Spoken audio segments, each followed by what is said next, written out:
Hello, everyone. I'm Aya Hussein. I'm a research associate with the School of Engineering and Information Technology at the University of New South Wales in Canberra. I'm interested in human-machine interactions, and in particular, I research techniques for humans to teach machines and then to effectively team up with their machine teammates in the field.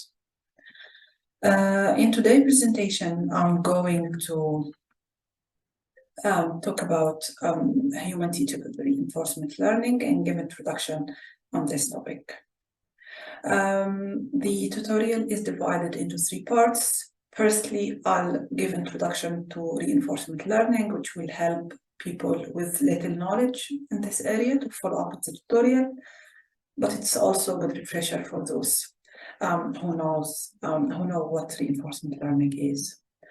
Then I'll talk about techniques for humans to teach reinforcement learning agents. And then in the third part, we'll talk about more comprehensive techniques for including teachers in the reinforcement learning process. In the first part, I'll define reinforcement learning and its relation to the other machine learning approaches. I'll describe the formulation of reinforcement learning as a Markov decision process. Then I'll talk about the application and key challenges of reinforcement learning. As you know, the machine learning techniques can be described in terms of 3 key techniques. The first is supervised learning, where the most important aspect is that the machine learns from labeled data. It learns to estimate or predict the correct answer using this labeled data. We can use supervised learning for classification task or for a regression task. The second class of techniques is unsupervised learning, where there is no really right answer to the problem, but the key aim is to explore data and identify its hidden patterns and intrinsic structures. Part of this is, for example, exploring and discovering groupings in the data, or discovering association properties between different data items. Then the third type is reinforcement learning, which is the focus of today's presentation. And it's basically about learning via trial and error, learning to perform a task by interaction with the environment. And reinforcement learning is actually very widely used in training animals, or actually in training human learners to perform a specific task by giving them rewards for exhibiting the desirable behavior, or penalty for doing undesirable behaviors. The key word for reinforcement learning, if we can say, is sequential decision-making. RL is designed to solve sequential decision-making problems. By sequential, I mean that the state and action of the agent at some step will affect the future experience it will encounter and the future actions that will be available to the agent. So when I'm taking an action, I need to really worry about the future and take the consequences of my action into consideration. The aim of reinforcement learning is to find an optimal action selection policy. And by optimal, I mean it's an action selection policy that maximizes the long-term reward. So it's basically get as much reward as you can find a policy that enables this. Learning is typically done by trial and error, so you keep trying some actions and inspecting the effect of these actions, and then accumulating your experiences to find what actions are more promising than others, and then bias your behavior towards these promising actions. So mathematically, reinforcement learning is formulated as a Markov decision process that has the following elements. The first is the state space, which describes the relevant features of the environment. Then the action space, what actions are allowed for the agent. The transition function, which describes the dynamics of the environment, how the state of the environment will evolve in response to the agent actions. Then the reward function, which describes what states will how the reward is distributed among different states, what states will elicit positive rewards, what states will elicit negative rewards, and so on. And then the discounting factor that describes the degree to which future rewards are important, and whether my agent need to be myopic, cares only about the immediate reward or long-term oriented, so that future rewards also matter. This is a very simplistic example of a problem that can be used, that can be formulated as a Markov decision process. The objective of this problem is to learn a policy that takes the agent from its initial position to the start position, but avoid the bound position. In this case, the state space will be composed of the X and Y position of the agent. The action space will be the moving up, down, left, right. In other problems, we can have different state or different action space. Maybe the agent can move along the diagonal and so on, but these are the action space in this specific instance of the problem. The transition function describes the dynamics, as we said. It can be deterministic. For example, if I move up, my Y will always increase by 1, except when I'm hitting the wall. This is an example of a deterministic transition function. It can also be probabilistic, meaning that maybe when I try to move up, in 90% of the cases, I'll really move up, but in 5% of the cases, I'll remain in my location. In other 5%, maybe I move in the opposite direction or whatever. So it's basically a description of the evolution of the state of the environment in response to my action. The reward function, it's a description of, should be description of the objective and the desirable behavior of the problem. In this case, I chose to formulate as give positive 1 reward if the action position is the same as the start position.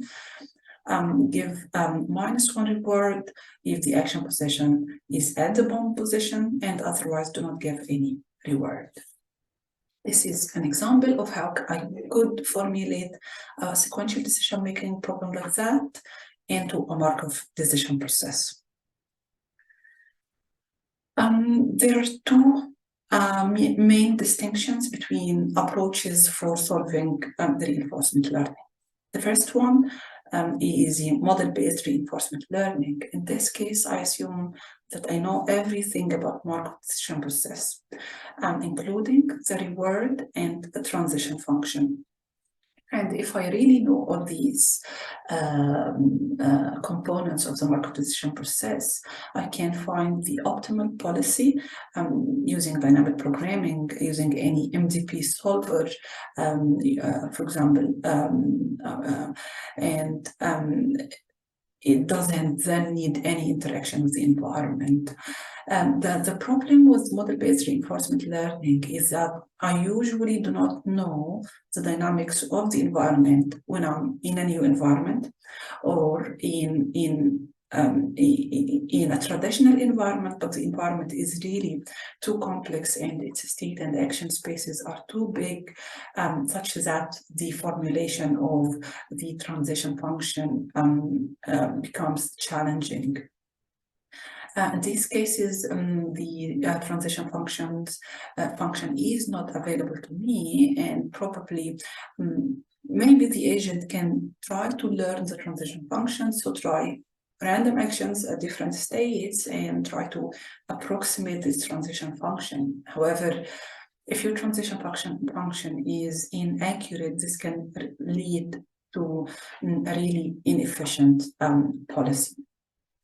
A second class is a model-free reinforcement learning, where I'm not making any assumption about the availability of the reward function or the transition function to the learning agent. In this case, learning can occur just by interaction with the environment, trying different actions and waiting to see the impact of these actions in the reward I receive from the environment. And this class of reinforcement learning algorithms has really received great interest among researchers, and it is where most of the new algorithms fall. And actually, this will be the focus of the tutorial today, even though some of the concepts will also apply to model-based reinforcement learning, but we will focus mainly on model-free reinforcement learning. Another distinction of reinforcement learning algorithms is whether they use value function or policy function for learning. So those who use value function, they try to estimate the quality or the expected reward of being at a given state or the expected reward of performing a specific action. And in this case, having this estimation of the utility or quality or expected reward, I can compare the available action and see which one will result in the highest reward and then select it. The other class is of RL algorithms is those which use policy function. Policy function in this way, I do not estimate the value or utility or quality of actions and states. I directly try to learn a mapping from state features into action without questioning how the available actions comparing to each other and so on. So they both do the same thing. However, value function value function gives an indirect way of finding the policy than the policy function. Some algorithms use only value function for their calculation, and these are referred to value-based algorithms.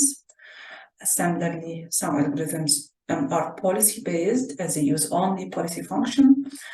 Some algorithms use both policy and value function for their calculations, and they are referred to as actor-critic algorithms.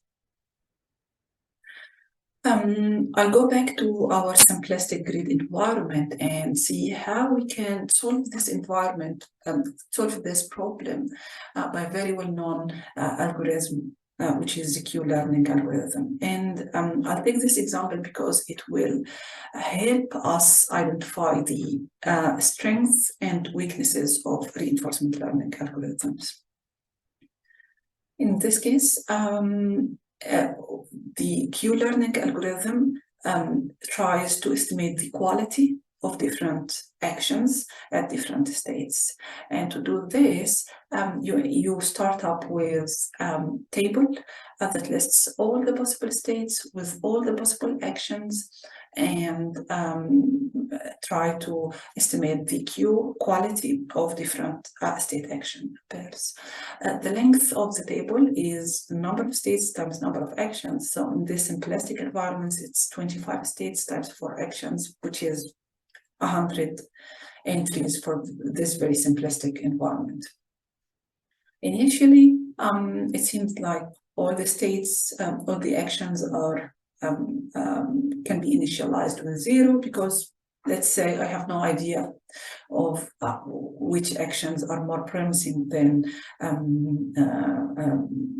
others in my very first interaction with the environment.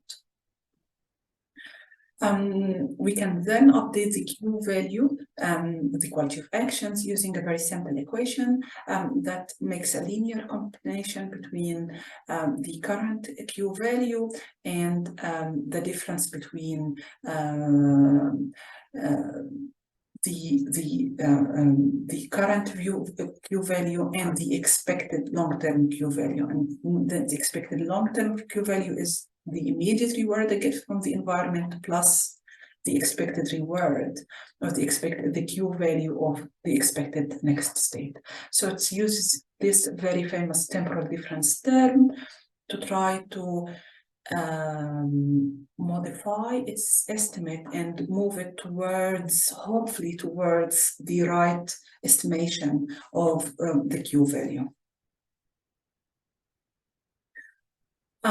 So let's say in the first iteration, the agent just tried to move right, and then it hit the bomb. So for each right it doesn't get any reward, so the Q value was 0, and the new R value is 0. The new Q value becomes 0. Here it's the same, but once it moves here to state 1 and 4, 4 and 1, what will happen is that it will get a negative reward of -1. In this case, it will log into the equation and try to update the entry of being at state 3.1 and moving right. The initial value of the initial Q value for this was 0, but then after this new experience of getting -1, the Q value had become -0.01. Then it tries another set of actions, and by chance it gets into this star position. So what will happen is, as well, it looks at state 3 and 4 and say, okay, if I'm at state 3 and 4 and I move 1, I'll receive a reward of 1. My Q value is 0, so it now moves slightly towards 1, and now it becomes 0.01, and so on. You keep doing this again and again and again. And the good thing about Q value that gave it much of the interest and much of the visibility in this literature is that it has really good convergence guarantee, such that we know that if your agent kept encountering each state action pair again and again and again, we guarantee that the agent will converge to the optimal policy. However, let's see what happens if we have the very same problem, which is still a simplistic problem, but move it into scale it, make it big. So rather than having 5 by 5 grids, now 100 by 100 grid, but essentially the same policy is or what's needed to do the same, to get the same rewards. In these cases, my Q value table will be really big, very, very big, and to get the optimal policy or even a high performance policy, it needs that I need to spend so much time interacting with the environment before finding a good performing policy. And actually, researchers found out that these tabular approaches, although simple, although nice and easy to implement, they really wouldn't scale to big state spaces. And thus, rather than relying on tables to store my Q value or my Q value, what will happen is that probably the best is to use function approximator like a neural network that tries to estimate the value of performing a specific action at a specific state rather than hard coding it.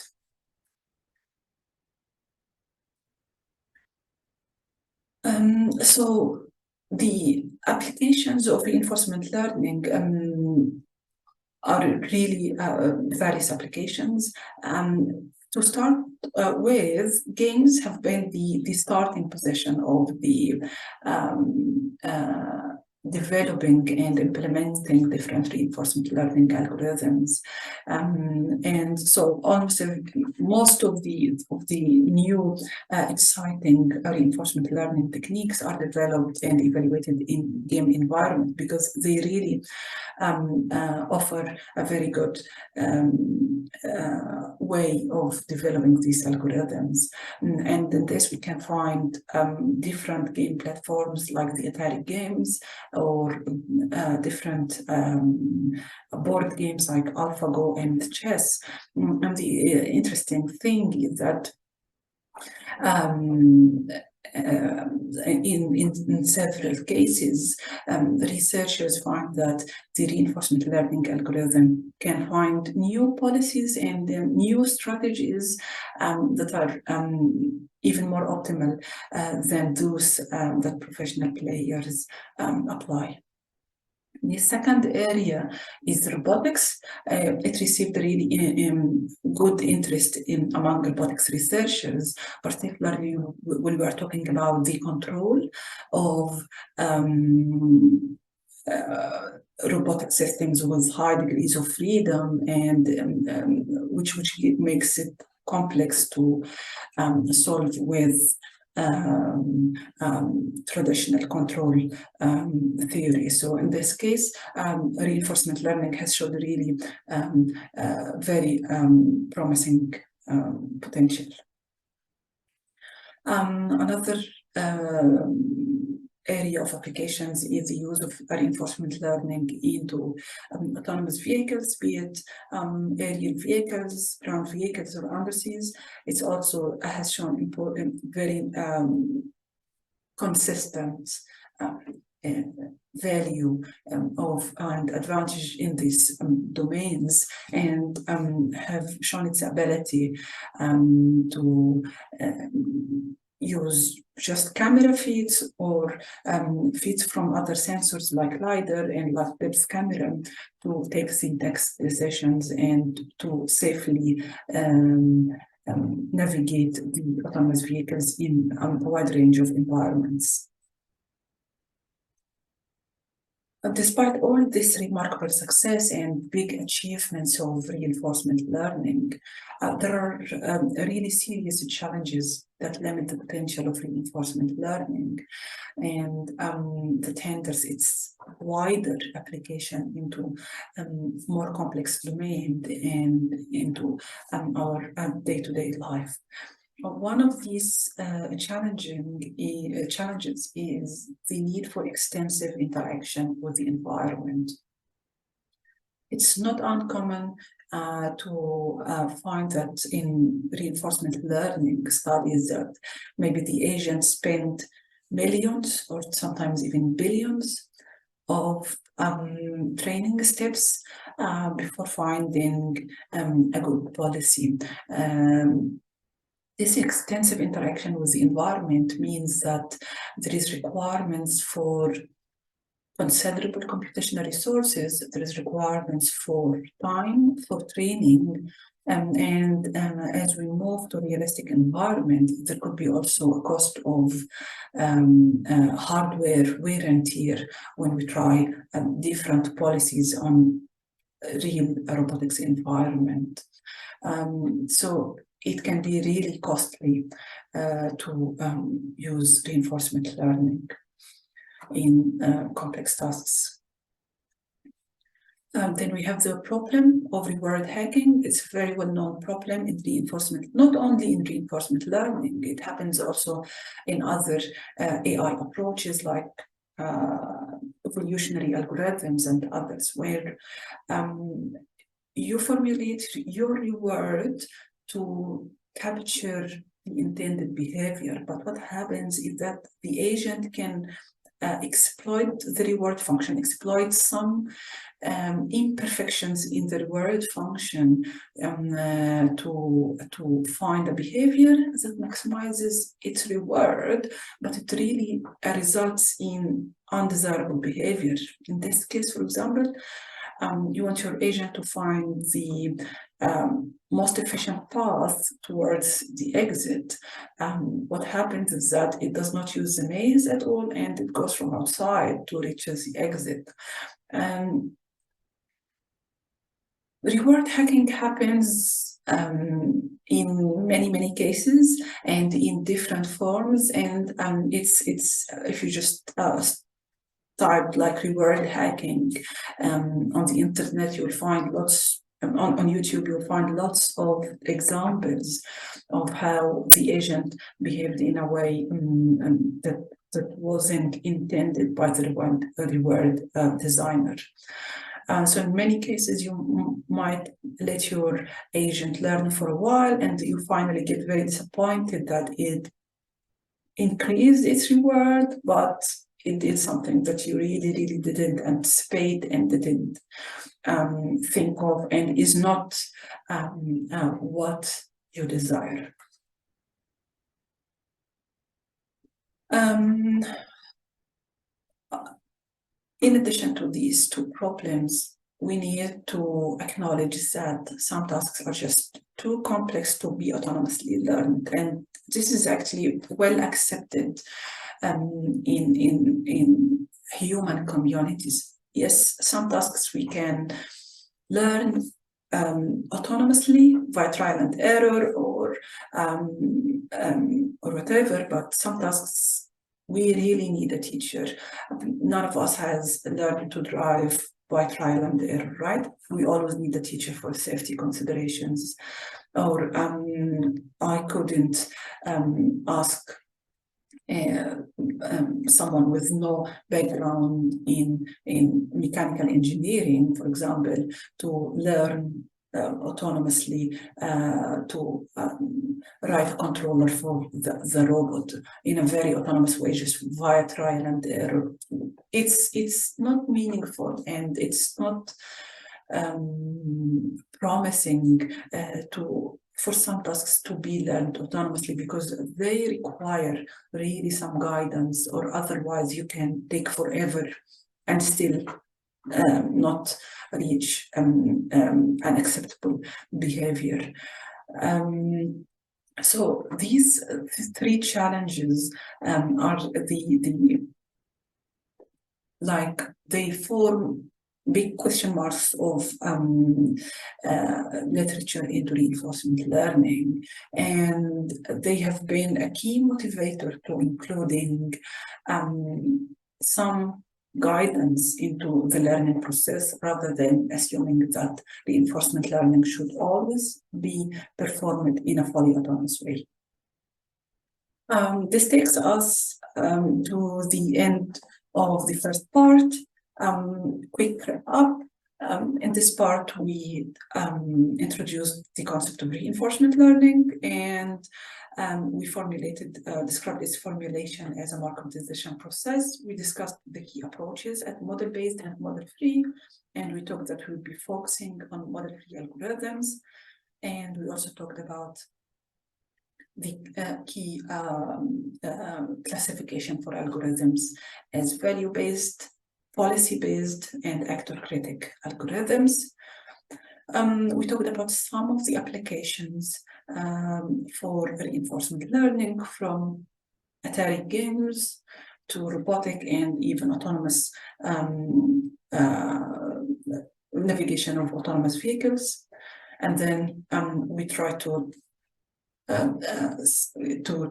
look into the key challenges that limit the potential of reinforcement learning from its adoption in complex and realistic and dynamic unstructured environments. Now, the second and main part of our tutorial on teaching reinforcement learning agents by humans.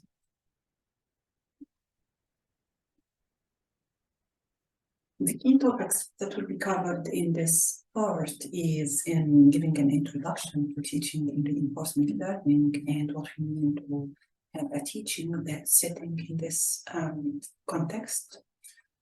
We will look into the different teaching techniques that have been used for teaching reinforcement learning. And then we will talk into how the learner, the reinforcement learning agent, as a learner, can integrate teaching input into its learning process.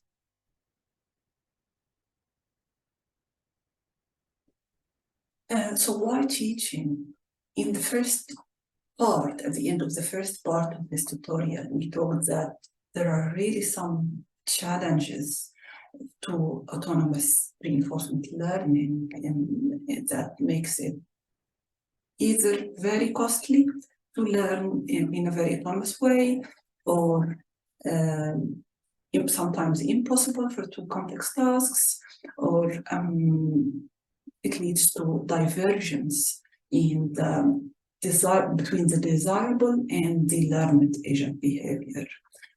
And what we propose now, and what actually have been proposed and what we used in the literature, is to utilize a teacher to guide the learning process as a way to mitigate the three key challenges to reinforcement learning.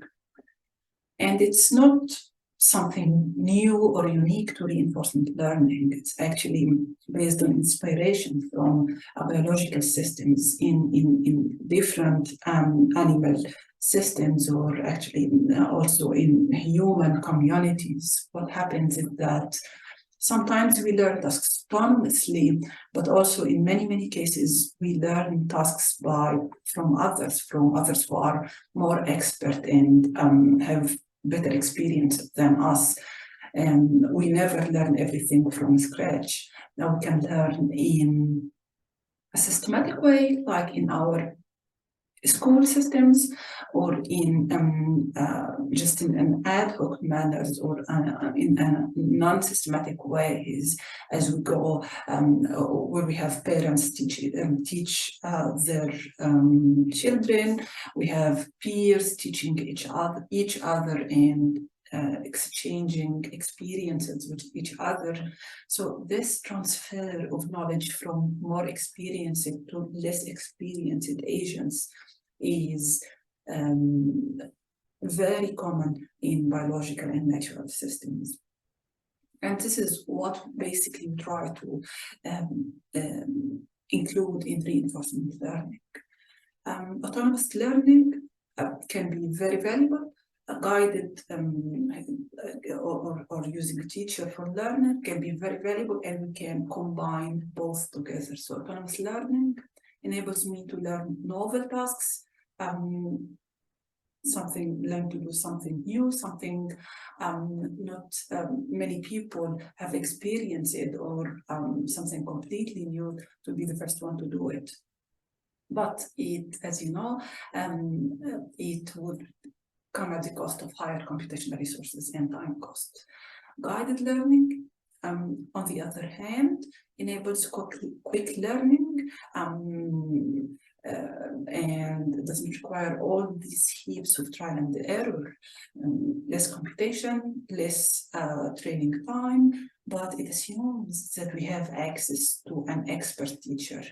And when I say expert teachers, it's not necessarily expert in the sense that they know the right way and the optimal way of performing the task, but it's here about more, we are talking about more of relative expertise. So the teacher has higher expertise than the learner in the task in question. So now let's have a look at the big picture of what it means to have a teacher-learner relationship in reinforcement learning. We assume that we have a teacher who has some knowledge that's not directly accessible by the learner. And what happens is that the teacher encodes their knowledge into some teaching signal that can be consumed by the learner and integrated into the learning process to make it more efficient or to make it more optimal and so on. And there can be also some feedback from the learner into the teacher about the needs, the strengths, the current progress of the learning process. Now we will focus into each of these components of the teacher-learner interaction to dig deeper and see what they mean. So starting from the teacher here, who can be a teacher? The teacher can take various forms. It can be a domain expert. It can be someone who has done this task before. So if I wanted to learn chess, maybe my teacher is a professional player or coach. If I wanted to train industrial robots to do some specific task, its teacher can be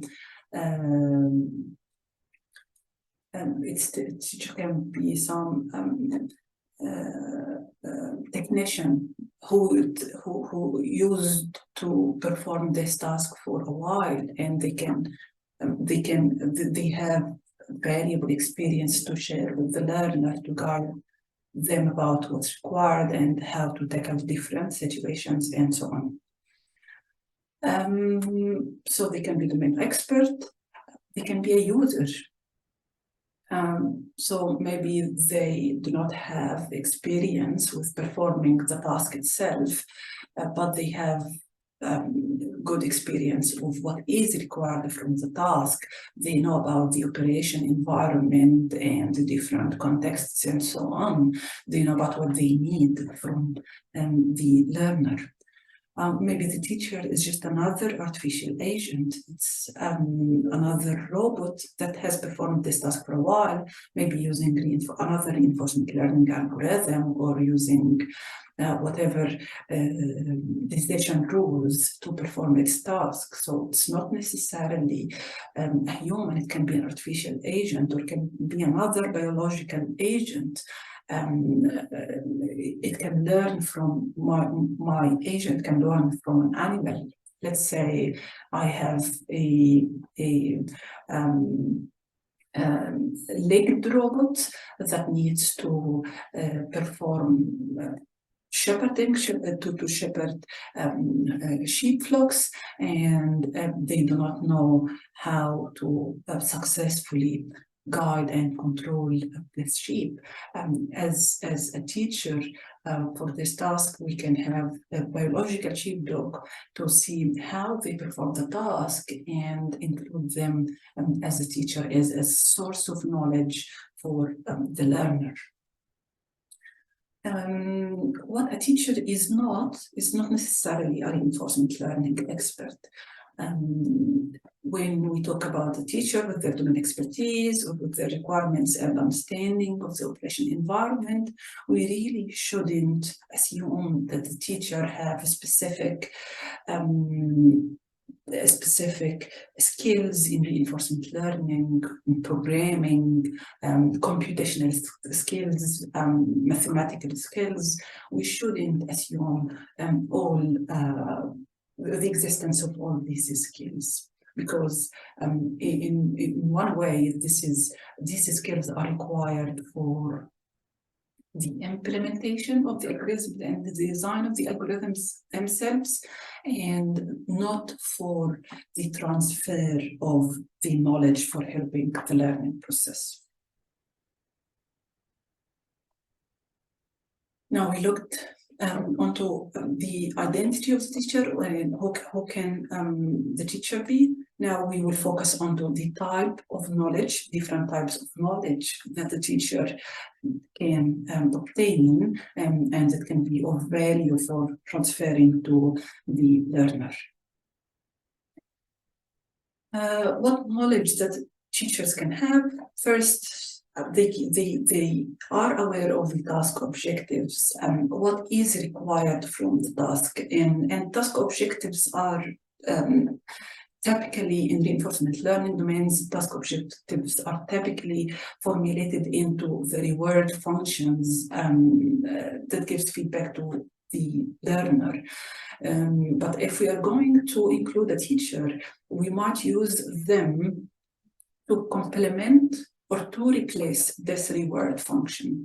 So we assume that they know what is required. We can assume they know what is required from the tasks, what are the objectives, what makes the task successful, what makes it failure, what are the different performance metrics. Is speed importance here? Is accuracy important? Is safety important? And so on. So they have understanding of the objectives of the task. They can have previous hands-on experience on the task. In this case, their knowledge set can contain examples of how to perform the task. So they can provide detailed and low-level examples of not only what is required, but also concrete examples of how to perform tasks under different settings. They can be aware of some important requirements besides the objectives, some do's and don'ts while learning or while performing the tasks. So maybe they do not know exactly what kind of actions that the agent needs to perform, but they know that, for example, they shouldn't for sure perform a specific action because it might lead to really serious consequences, or some actions in some cases are important and are necessary to avoid unrecoverable failures. So maybe they do not know the details of the actions and the policy and what the agent should do, but they have some ideas about what must and must not be done into specific scenarios.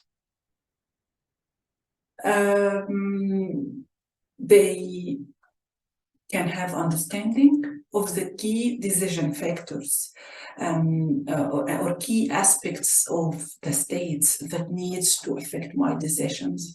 So maybe my state, there are different aspects in the state that should be taken into consideration while selecting an actions. But in some states, maybe I'll just focus on one or two very important features because they will make the difference between failure and success. Maybe in some states, let's say in a game environment, rather than focusing on all the entities in the game, in specific cases, I need to just focus on on the position of the hazard, the position of the door, the position of the key, some very salient information that I need to take into consideration while taking my decisions. Teachers can have understanding of the priorities and preferences. Some tasks, particularly those that have multiple objectives, let's say speed versus accuracy and so on, there can be priorities of what's more important to the user and in a specific context. And maybe different users will have different priorities and different preferences, and this teaching process can allow the transfer of these preferences and capturing them by the learner agent. In many cases, the teacher is it can be utilized for evaluation, for validating the system, regardless of the value of the reward or the training time. They look at the end at the resulting behavior and evaluate it as desirable, not desirable, what's good, or what aspects were good in this behavior, what aspects need to be amended, and so on. They can also give guidance or suggestions. So maybe they're not sure what the agent can perform, but they have some good ideas of promising strategies that maybe the action can explore, and the teacher should be able to convey this type of knowledge to the learner agent. Having the teacher with their knowledge, whatever type of knowledge it is, it needs to be encoded into a useful teaching signal to be transferred to the agent. And now I'm going to give a very high-level view onto the different types of teaching signals. Teaching signals can take the form of instructions, do and don't, take this action if you see this state, and so on. They can formulate their knowledge into work examples or demonstrations that show the agent in practice how should policy should look like, or they can formulate their knowledge in the form of advice and feedback to be provided to the agent. On the other hand, the agent needs to have a mechanism for consuming and integrating this teaching signal into its reinforcement learning process. To do this, here we have the reinforcement learning agent interacting with the environment by perceiving its state, receiving its reward, and acting on the environment. So each time it acts on the environment, receive the states and reward, and perform the next action, and so on. And this diagram is actually useful because it shows us different ways for integrating the teaching signal into the learning process of RL agent. So the teaching signal can be used for the formulation or the shaping of the reward function. Teaching signal can be used for guidance with state representation, can be used for the bootstrapping or the shaping of the value function or of the learnable policy. Teaching signal can be used for biasing the decision or the decision of the agent, so rather than just executing whatever action the RL agent suggests, it can go first into a decision biasing component to decide the action in light of the teacher knowledge. What I'll do now is that I'll consider this encoding of teaching signal and integrating it into the learner. I'll take I'll talk about this into more details of how different teaching signals can be integrated into the learning process of our agent. So the first teaching signal is, we talk about is the instructions. First, why should I use instructions, or what cases in giving the instructions to the learner can be useful? Instructions here, I mean by instructions is kind of requirement of do's and don'ts. And in this case, I can use instructions to convey some constraints, some generic constraints of performing the task. For example, some safety constraints. Yes, I don't know what actions you should perform, but I know 100% that you shouldn't move against or collide with trees during your navigation, because this constitutes a hazard to the environment and to your own robotic system. So this kind of constraints can be conveyed as instructions to the reinforcement learning agent, or they can be some required behavioral responses, like preferences, maybe something like asking your robotic vacuum cleaner to go to the charging station at night, because you'll not be using it at night, so it's better for it to get charged at night so that it's ready for use in the morning. So in this case, maybe by itself, it wouldn't do this if its battery level didn't hit a given threshold, but now it can use the instructions of the user to bias its actions so that it usually goes to the charging station at night, and so on. So this is the teaching signal of instruction, how to integrate this into the learning process. Usually instructions can be integrated into the learning process in one of two ways. The first is the decision biasing. I take the decision suggested by the policy or by the value function or whatever RL algorithm is here. I take the decision and I check this decision before executing it. Does this decision conflict with any of the instructions? If not, I just pass it to the environment and convert it into action. If it does conflict with some of the instruction I have, I can perform some biasing to enable changing this decision and performing another action that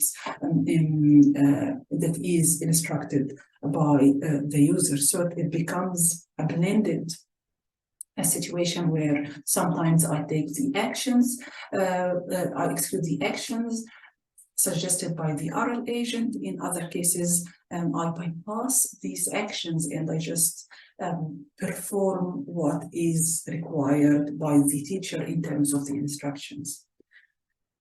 The second way for integrating the instructions into the reinforcement learning process is to shape the reward function. So I add some terms for the reward function to convey these instructions. So, for example, if the agent performed some action that the user wants the agent to avoid, in this case, I give the agent a negative reward. On the other hand, if the agent performed an action that the user instructed the agent to do, in this case, I give the agent a positive reward. So the instructions of the users become integrated as part of the reward function. There is consideration here when I makes a decision to use external decision biasing versus reward. I need to take into consideration that this external decision biasing means or guarantees that the required actions will be executed, and the other actions to be avoided will never be executed because of this filter. On the other hand, using reward shaping means that I will give the agent the opportunity to do whatever actions they want to do, and it's just the reward that will, after performing this action, the reward or penalties that they will receive that will affect its future actions. So in this case, if we are talking about really safety constraints or something that has serious consequences, probably it's very important to use decision biasing so that the agent does not perform those critical actions. The second type of teaching signal is the use of demonstrations. And the term learning from demonstrations is very common in the literature. And in this case, the user provides, or the domain expert provides some sets of demonstrations of how to perform the task under different conditions. And the agent tries to mimic the behavior performed by the teacher. And we can distinguish between three types of learning from demonstrations. The first is teleoperation. So we have the user controlling the agent itself using a teleoperation and giving it like using a remote control. So the user can see the state of the agent and send the required action for the agent, and we can use this as source of learning. The second type of demonstrations is the use of kinesthetic teaching. In this case, I do not use a remote control. I do use a different set of actions for controlling the robot. Like, for example, I want my robot to learn how to hold an object and move it into a specific position. And I'm not a robotic expert. It's very hard for me to generate the right control commands for the robot to do this. In this case, I just touch the robot itself and physically move its body to help it perform this action. The third types of demonstrations is passive observations. Maybe I observe a different agent performing the task in a similar environment, and I try to replicate this observation into my platform. Now let's talk in details about each of these types of demonstration. The first and the most common is learning with teleoperated demonstrations. In this case, as we said, we have the same, the teacher uses the same agent and sends control commands for this agent during demonstration. So if it's a robotic or vehicle, they use the remote control to send the right commands to this agent during demonstration. And what we have from these demonstrations is trajectories for task executions, such that the trajectory contains information about agent state and action at each time step. So I end up with a database of state action pairs for the agent during the task demonstration. And one thing to note about that is that it's not necessarily these demonstrations are optimal or come from a very expert teacher. They can contain some, suboptimality, some sort of mistakes and so on, but overall they show a successful execution of the task in question. And in this case, actually, when we talk about non-optimal task execution or non-optimal demonstrations, we need to learn from the teachers, but we need to give the agent an opportunity to improve its performance and fine-tune its policy as well.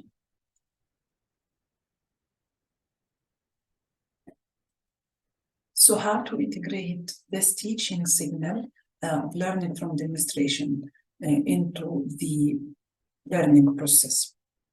We have a couple of ways to enable this. The first is, and the most widely used, is to use policy or bootstrapping for the policy or the value function. So in this case, I cast the problem as a supervised learning problem, where I use the database of state action pairs as for training purposes. So it becomes my X or my feature or my input to the supervised learning model is the state, and the output or the prediction of the supervised learning model is the action, and I use this state action information for learning into a supervised learning way. And this will result in initial policy that mimics the behavior exhibited in the teleoperation. And as we said, if the teleoperation or the demonstrations are suboptimal, we can allow the agent to we can allow the policy, this policy to be just an initial policy, and it allows the agent to continue learning via interaction with the environment to improve its policy learning. The second way we can use the shaping or formulation for reinforcement learning. So when we are talking about reward formulation, here I talk about that I do not know the reward function, and I need to learn the reward function. So in this case, let's say the reward function R of S does not exist, and I will use these demonstrations to just learn what really the user want to achieve. So to try to derive the mathematical formulation of the hidden reward of the user, try to extract this information from the demonstrations. And once I have inferred this reward information and formulated it into a reward function, I start with, I proceed with traditional autonomous reinforcement learning. So in this case, the use of reward inference from demonstration will help me avoid the reward hacking, because now I saw examples of desirable behavior and use them to formulate the reward function, which hopefully will make the resulting behavior more aligned with what the user really intended. But in addition to reward formulation, I can use the teleoperation or user demonstrations for reward shaping. So maybe I have my own reward function, but my reward function is very sparse, let's say. So let's say my reward function, if I'm playing chess, the reward function will give me +1 if I won, and -1 if I lost. and otherwise give me zeros. So it's a very sparse reward function, and given that the probability of winning is low during learning, I really do not have idea of what makes my behavior good. So in this case, I can use the user demonstration to shape my reward, to make it more dense and less sparse. So in this case, I can, for example, compare the actions performed by the agent during learning, and compare these actions to the actions performed by professional player, and where when the two actions are the same, I can give my agent a small positive reward as a way of telling the agent that, okay, it seems you are doing well, it seems your behavior is promising, because it's similar to what professional players do. So in this way it's augmenting, the shaping is augmenting the reward function.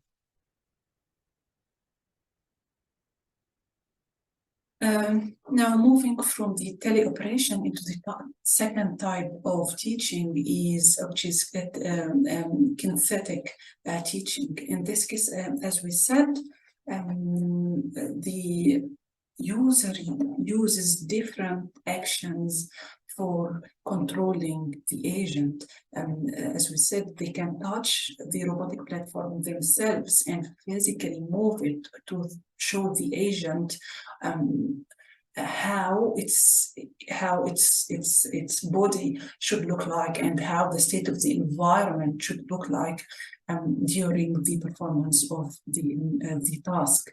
And in this case, we will the agent will be provided by only agent state information during the task performance. So this was the position of my arms, followed by this position, followed by this position, but I do not have action information about what agent actions, what power, or like what the motor, what the actions performed on each of the motors of the robot to get these states. So I end up with a database of state trajectories of the agent. And again, I do not assume that the user knows the optimal way of performing the task. What can I do to integrate this signal into the learning process? It's essentially the same three techniques for integrating demonstrations, teleoperated demonstrations. So I can use for bootstrapping my policy function, I can use for formulating the reward function, or to augment and shape the reward function. The only thing that I need to do is that if I'm going to use reward formulation or bootstrapping of the policy function, I need to estimate the actions first. What actions the agent needs to perform to achieve these state transitions. And there is some interesting work in this area on how the agent can estimate the actions. So one way is that the agent can try to learn the dynamics of the environment. So before learning anything and before integrating this teaching signal, maybe the agent can just have free interaction with the environment, where they try different actions and in different states to help it build a model of the environment. This model will help the agent estimate what action is responsible for a given pair of states or a specific state transition. So I was here, I have become there in the next time step. What action could contributed to this transition. So it's essentially the same techniques for integrating the teaching signal once we have estimates for the actions. And it doesn't come as a surprise that this is actually more complex way of learning than learning from teleoperated demonstrations, because learning from teleoperated demonstrations gives the agent access to the right actions that the agent should perform in each step or in each state. Here, it's different. It's the agent have access to estimated actions that can lead to these state transitions. So it moves the complexity of teaching towards the agent and makes it a bit easier for the teacher to provide their demonstrations, because now they will not require the agent to be a robotic expert or to be to have the right training for doing teleoperation.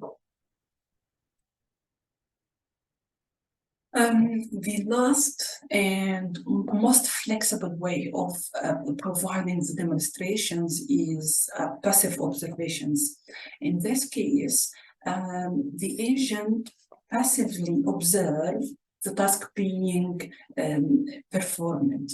And in this case, I have access to state information, again, without accessing the actions. I don't know what actions the teacher has performed to perform the task, but also the state is not necessarily the agent state. So for example, if I'm looking at a human walking, and I try to collect data on the muscle movement during walking so that I can replicate this into a humanoid robot.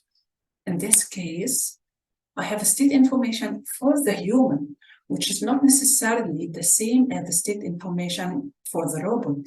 So the robot will have different let's say, muscles than those possessed by a human, and we need to have some mapping between between human states into agent states.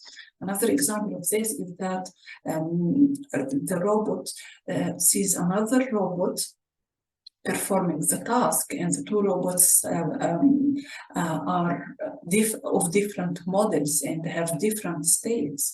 So maybe a UAV can try to replicate the navigation behavior of another UAV of different model, of different capabilities, of different structure, and so on. In this case, it can see the states of the demonstrator or the teacher, which is in this case the first UAV, and it needs to replicate it while taking into consideration that their states are not identical, but their states need to be mapped to each other first.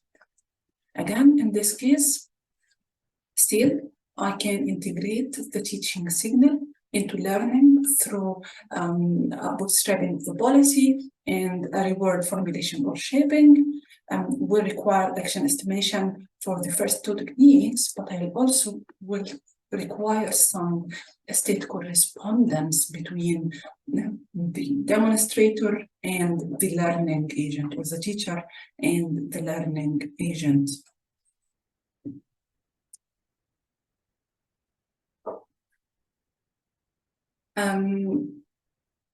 In addition to these three types of learning of demonstrations, we can utilize demonstration to learn attention, to learn what aspects of the state space are of higher importance and should be affecting my decision-making process than the other aspects.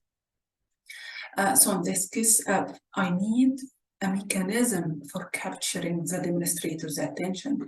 So maybe during performing a task, I'm in a room surrounded by lots of entities and lots of distractions and so on.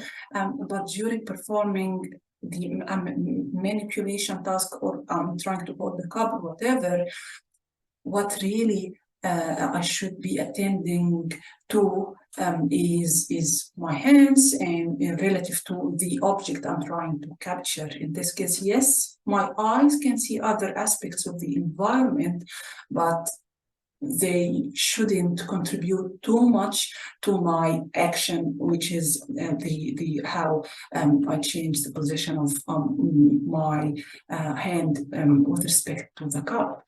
So I need, in this case, to capture the attention of the demonstrator to understand what aspects are of most importance.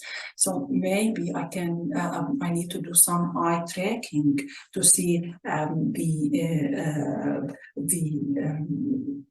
the attention zone of the demonstrator, or whatever other sensors that can capture the attention. And in this case, rather than focusing on the whole picture, I can say, okay, you know what, this part of the environment is what's most relevant now. And I start learning a saliency map telling my neural network that this part of the picture, or this part of the environment, should be given the highest importance now.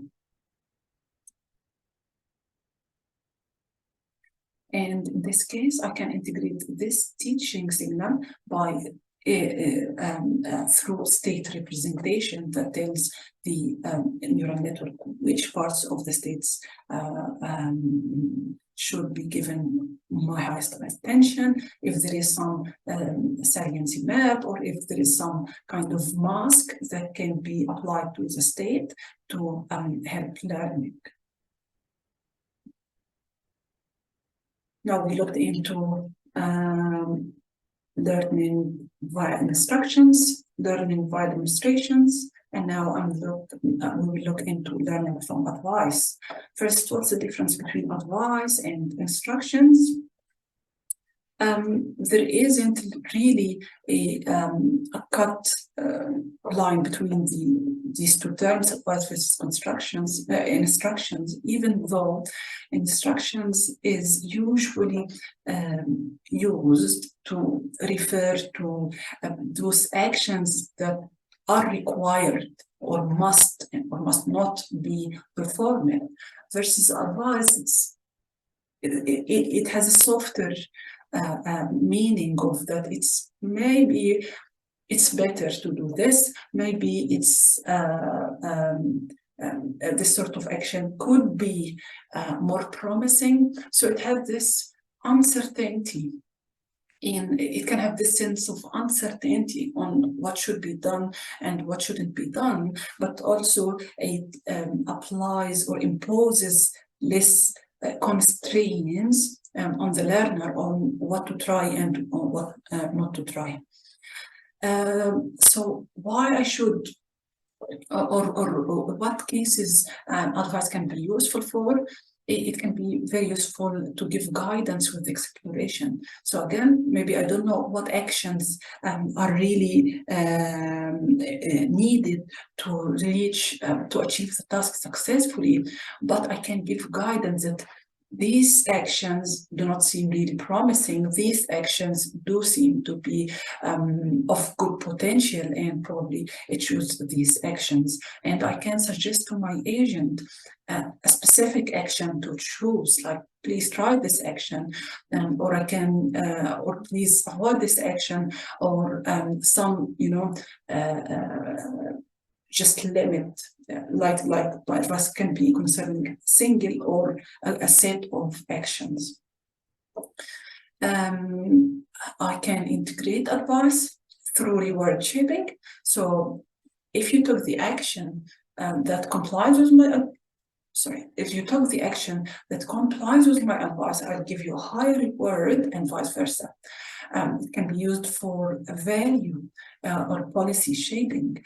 So I directly change the value and the policy update equation so that I give the agent incentive to apply those actions that comply with the human's advice.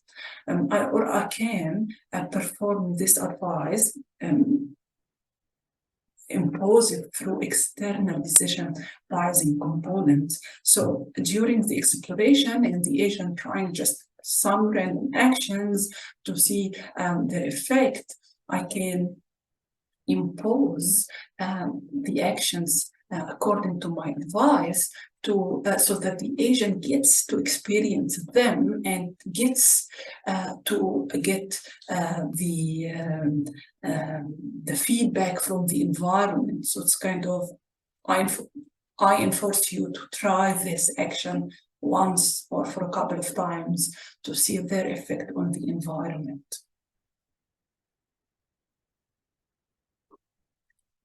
Feedback. So feedback is very similar to advice in the sense that I give to a big degree, I give freedom for my agent to select their action. However, advice is more about the future, what to do next, while feedback is mostly about the past or about specific scenarios. I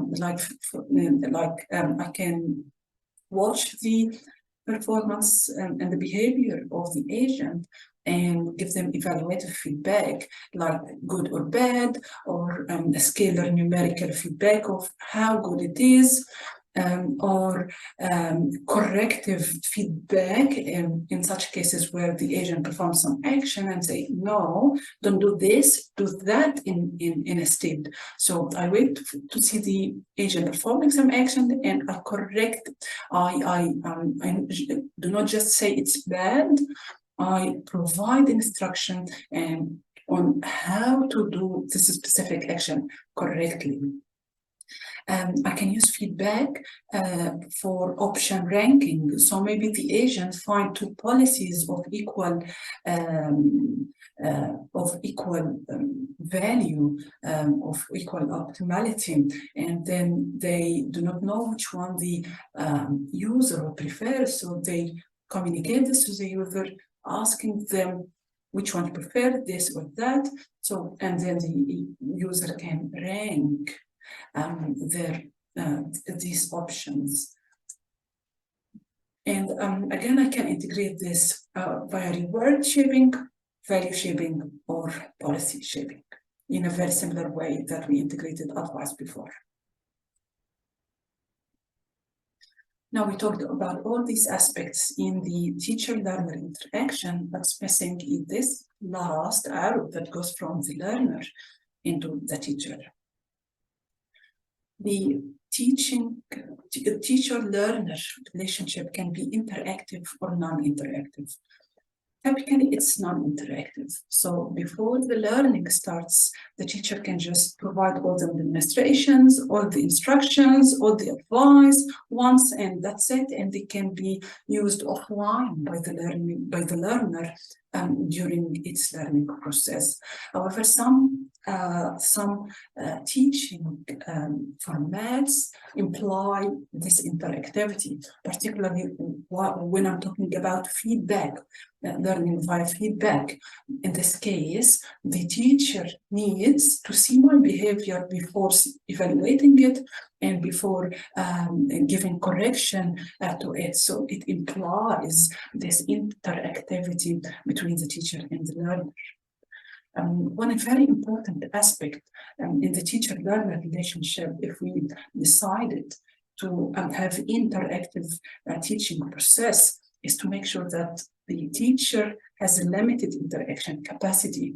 Maybe my learner can learn for thousands of episodes, but the teacher will not be able to watch all these 1,000 episodes and give feedback on them or correct them and so on, or give advice and so on. They have limited capacity in this interaction space, and we really need to be very conscious about how to best utilize the teacher and distribute their load along with the learning process, so we make the best use of the teacher input. Another important aspect is that we need to have some speed matching between the teacher and the learner. So maybe the learner, if they learn in autonomous way, the learner can perform tens of episodes per second, something like that, at a very high speed. But maybe the teacher cannot really cope with this high speed to give correction or give advice. In this case, maybe we enable the learner to learn at different speeds based on whether it's in autonomous learning mode or it's in interactive mode, so that they can adjust their speed accordingly. This takes us to the end of the second part of teacher-learner relationship in reinforcement learning. What we have covered in this part is introduction to teaching and reinforcement learning. We talked about different actors who can perform this teaching responsibility. We talked about different types of knowledge that can be owned by the teacher and that can be useful to be transferred to the learner. We talked about different ways for encoding the teaching signal and different ways for the learner to consume this learning signal and integrate it into its learning process. We talked about the teaching interactivity and the degree to which and the considerations which need to be accounted for while in interactive teaching process. Now we will start with the last part of this tutorial, which talks about more comprehensive teaching approaches for reinforcement learning agents. Before talking about these comprehensive ways for including a teacher into the reinforcement learning context, we need to look into teaching in human context and how humans teach from their teachers in systematic education systems. What we can see, and is clear to all of us, is that in systematic educations, the teaching of human process follows a curriculum. And this curriculum usually has a clear learning goals about what tasks the human should be able to perform, what skills they should gain, what behaviors they should acquire during the teaching process. This learning goal then are used to select what lessons to be included in the curriculum and how to sequence these lessons to ensure progressive learning from one concept to the other and from one skill to the other. One important factor of curriculum is make sure the student is present in the design and implementation of this curriculum, such that the curriculum usually is student-based. So we don't go to grade 2 till the teacher is assured that we met some of the key goals of grade 1. So probably we succeeded in the exams of grade 1, and only then we can move to grade 2. Probably we need some skills need to be better reinforced before moving to the curriculum, before moving to grade 2. So some lessons might be created specifically to target these weaknesses and so on. So the concept of student-centered centeredness in the curriculum and making sure that the curriculum is student-based is there in human education. We also have the evaluation process of both the learner as a receiver of the teaching process and the teachers themselves, how good the teacher is performing, how good the curriculum, and how effective it is in terms of achieving the learning goals. All these aspects are part of the curriculum design process in the human education system. Now, let's move into the existing teaching approaches and see how these stages or how these components of human educations are present in teaching reinforcement learning agents. First, the typically and traditionally, the lesson selection in teaching reinforcement learning agent is performed in an ad hoc manner. So probably we collect some demonstrations, we get some advice, we ask the user or the teacher for some feedback. What's lacking there is principles for selecting and designing these lessons, and acknowledging what these lessons contribute to the curriculum and how these lessons affect the agent ability to learn the intended task. Another thing is teaching, staging, and sequencing is lacking. So we all usually assume that maybe we have a data set of advice or of demonstration and so on, and we just throw this advice or demonstration to the learner,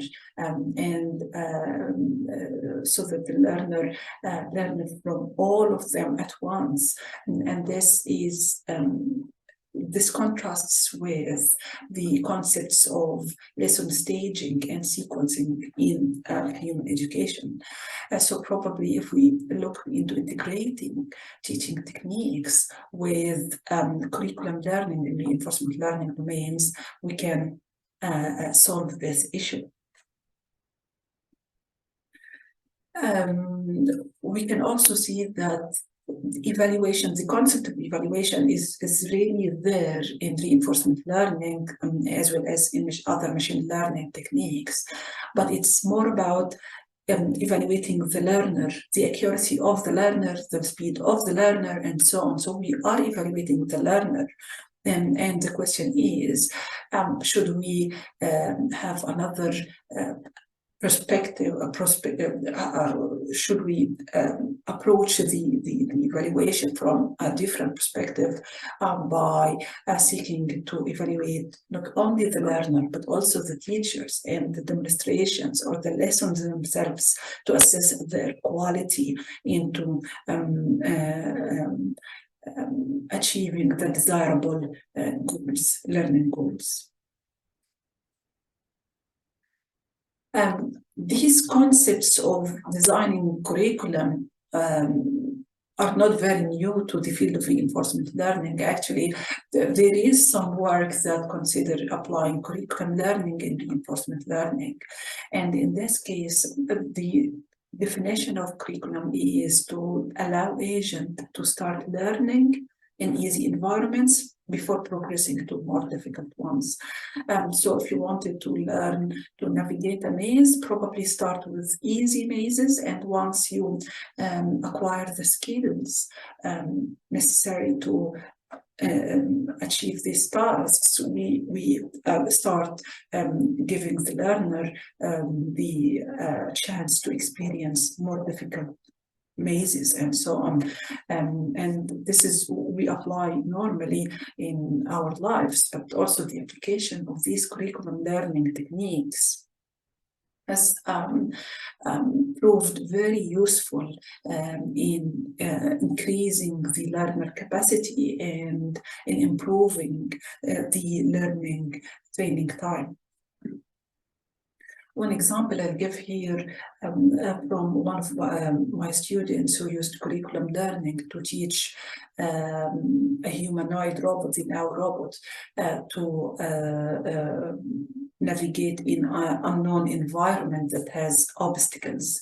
And in this case, we started learning with traditional reinforcement learning. And what we found out is that the agent will get stuck because it has just as you can see, a partial view of the environment.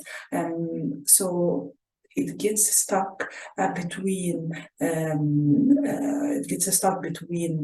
obstacles, and it keeps repeating the same actions again and again. And what we found out is that this agent needs some memory. They need to remember their state and their actions in the previous state, so that it does not get stuck. And so the agent, the reinforcement, the neural network of the agent needs some recurrent unit. And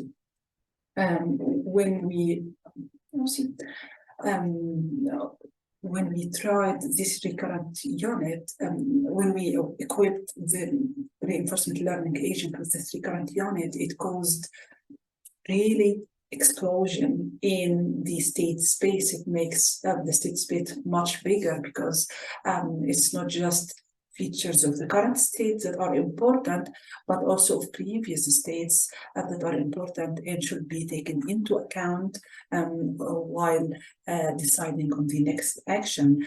And what we found here is using different curriculum in terms of different staging of the lessons results in much bigger improvement on using no curriculum. So in no curriculum, you just place your agent in the environment with its high level of complexity defined by the many obstacles.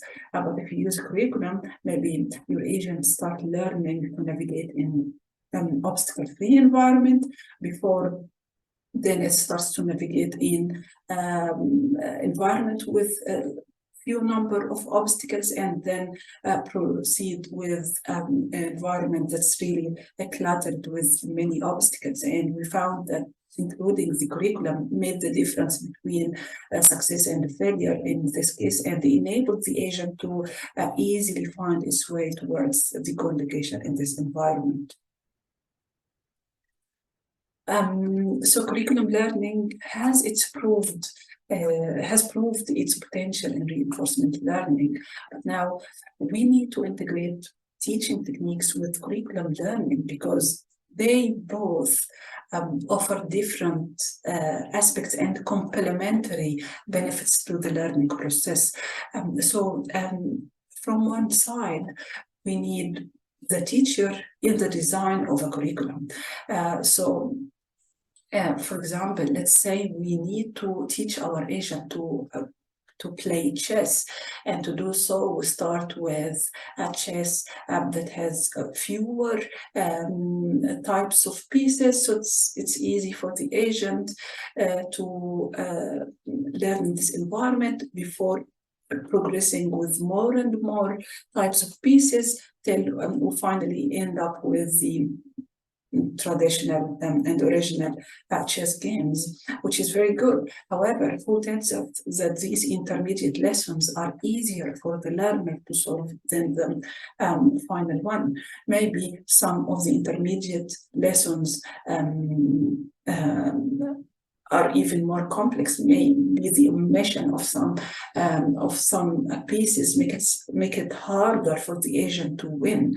So we need the teacher to be there with their domain knowledge, like a coach or a professional player, to help us with designing meaningful lessons in this curriculum, and to judge the feasibility of different lessons in the curriculum, and to tell us on what evaluation, what types of evaluation are necessary for assessing the learner performance during each of these curriculum stages. Is it always the win-loss, or maybe in early stages of the curriculum we do not care much about the win-loss, we care about other aspects of the learner performance. So we need the teacher to be part of developing this curriculum, rather than leaving the curriculum design process to be just performed by reinforcement learning experts and by the developer of the reinforcement learning agent, rather than its end user. But we also need the curriculum for the teacher. So we need the teacher for the curriculum, but we also need the curriculum for the teacher. Currently, work on teaching techniques for human assume that the teacher is a source of generating data, but how this data is generated and what specifications should be met for the data generation process to be useful is what's missing. How to make sure that I select the data, the right type and the right amount of data to maximize the learning process. What kind of diversity requirement between the different demonstrations to ensure that they cover the space of different scenarios that the agent will encounter. How to make sure that with the constrained amount, the constrained time of the teacher and the constrained ability to interact with the learner, how to maximize the benefit of including them. And once we have collected the data, like we collected the demonstrations or advice, should they just be presented at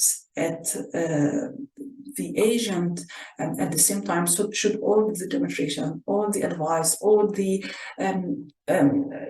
instructions be presented in the beginning of the learning? Should they be distributed along learning? Should they be provided based on the learning performance and staged over the learning time, or just be provided together at the same time? All these questions need a curriculum for the generation of the lessons and for the presentation of the lessons to be consumed by the learner.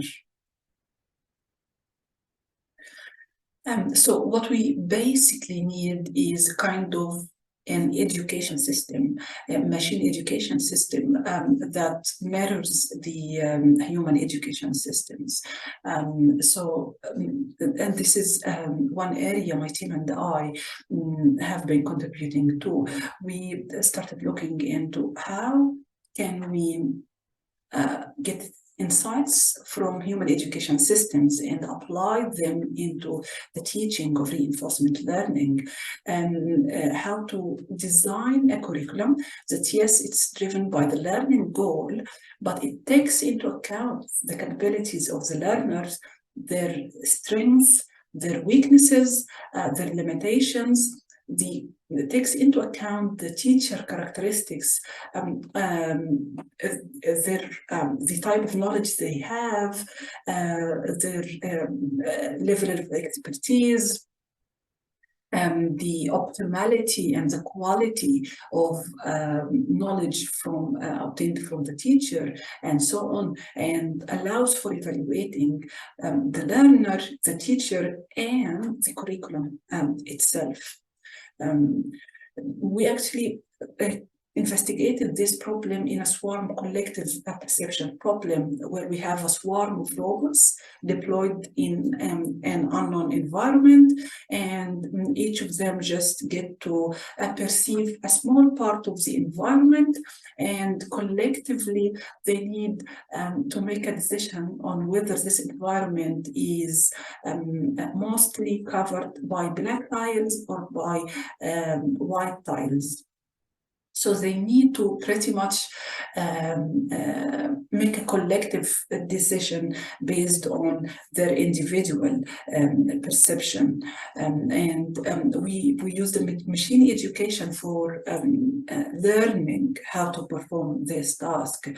What we did is we just looked into an existing education model that's used in human education context, and we just copied it and replicated it as it is in this task. So we selected a model, human education model called the Deck and Carry model, which is used for developing instructions for training humans on specific tasks.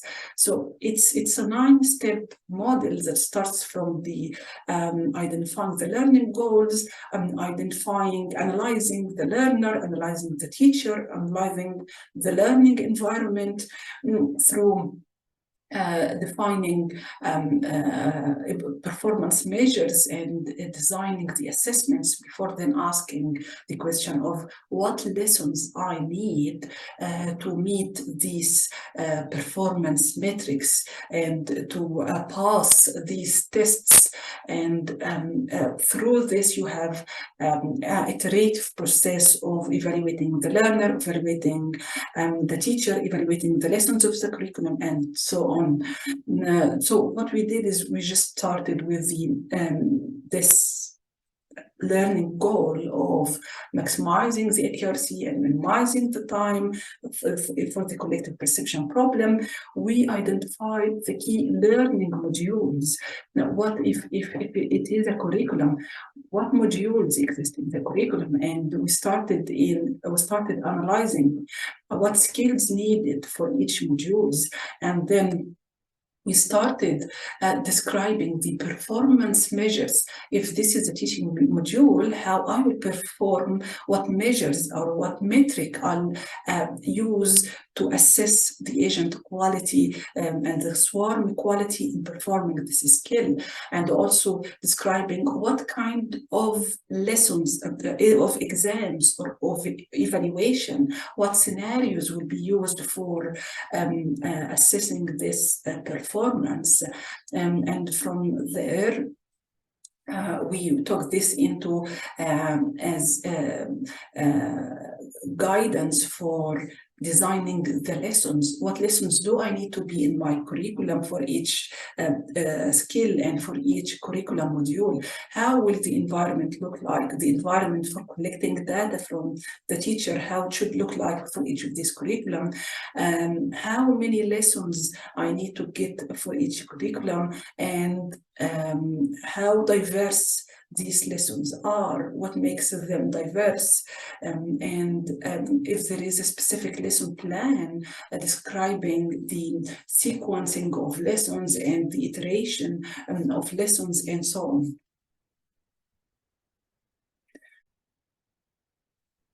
Our application of machine education in the context of teaching reinforcement learning was a really interesting initial step of investigating how to utilize insights from the well-established domain of human education into to allow systematic inclusion of teacher knowledge in the design of curriculum for reinforcement learning.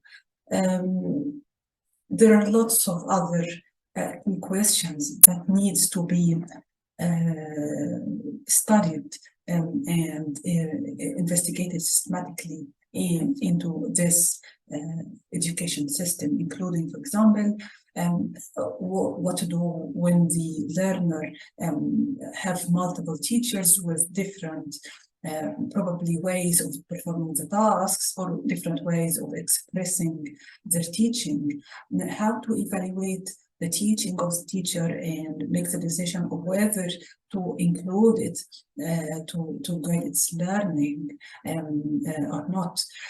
How to communicate the needs of the learners in terms of the areas of improvement or the strengths to the teacher in a meaningful way, and in a way that respects the teacher's limited ability to contribute to the very long learning process of reinforcement learning. So lots of questions, lots of future directions into this area, but very promising potential in terms of more acceptable behaviors of reinforcement learning, and potentially much wider adoption of reinforcement learning into really challenging and complex domain by enabling this bi-directional communication between the teacher and the learner, and by making teachers with no machine learning background, no computer science background, but with good domain expertise, giving them the ability to directly contribute to the reinforcement learning process and transfer their knowledge directly to the learner in intuitive and constructive way. That's the end of my tutorial for today. Hope you enjoyed it. Hope you learned from it. I used lots and lots of references to help me put this slide back together, but these are the main research papers I used to design my tutorial. And I think it's now time for questions. Please feel free to